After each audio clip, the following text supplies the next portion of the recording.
Kurnool bus ప్రమాదంలో ఎట్టకేలకు 19వ మృతదేహాన్ని గుర్తించారు. చిత్తూరు జిల్లాకు చెందిన త్రిమూర్తిగా తెలిపారు. DNA పరీక్షలో నిర్ధారించారు. బాధిత కుటుంబ సభ్యులకు మృతదేహాలను అప్పగించారు.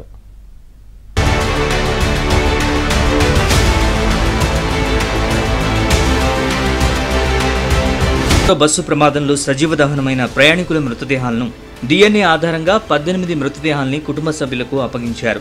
ఈ మొత్తం ప్రక్రియను జిల్లా కలెక్టర్ స్వయంగా పర్యవేక్షించారు. మరణ ధృవీకరణ పత్రాల్ని కూడా కుటుంబాలకు అందించారు. మృతదేహాల్ని వారి స్వస్థలాలకు చేర్చేందుకు అవసరమైన అంబులెన్స్లను అధికారులు ఏర్పాటు చేశారు.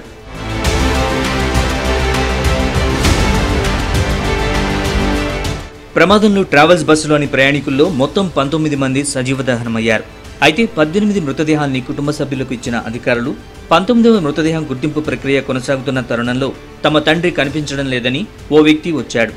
దీంతో వారి నుంచి శాంపిల్స్ సేకరించి DNA టెస్టుల నివేదిక ఆధారంగా చిత్తూరు జిల్లాకు చెందిన త్రిమూర్తిగా గుర్తించి మృతదేహాన్ని అప్పగించారు.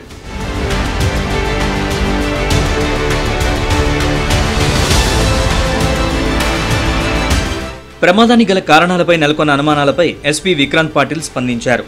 ప్రమాద సమయంలో బస్సు డ్రైవర్ మద్యం సేవించలేదని నివేదికలో తేలినట్లు స్పష్టం చేశారు. రోడ్డు మీద అదివరకే పల్సర్ బైక్ పడిపోవడం, అది గుర్తించకుండా ట్రావెల్స్ బస్సు దూసుకెళ్లడంతో నిప్పురవ్వలు రావడం, మంటలు వ్యాపించి నిమిషాల్లో బస్సు కాలి బూడిదైందని తెలిపారు.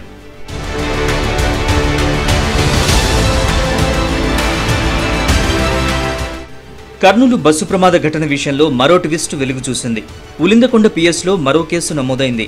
ఎర్రిస్వామి ఫిర్యాదుతో శివశంకర్పై కేసు నమోదు చేశారు. తాను శివశంకర్ మద్యం సేవించామని, మద్యం మత్తులో నిర్లక్ష్యంగా డ్రైవింగ్ చేయడంతో బైక్ అదుపు తప్పి డివైడర్ను ఢీకొట్టిందని ఎర్రిస్వామి ఫిర్యాదులో పేర్కొన్నాడు.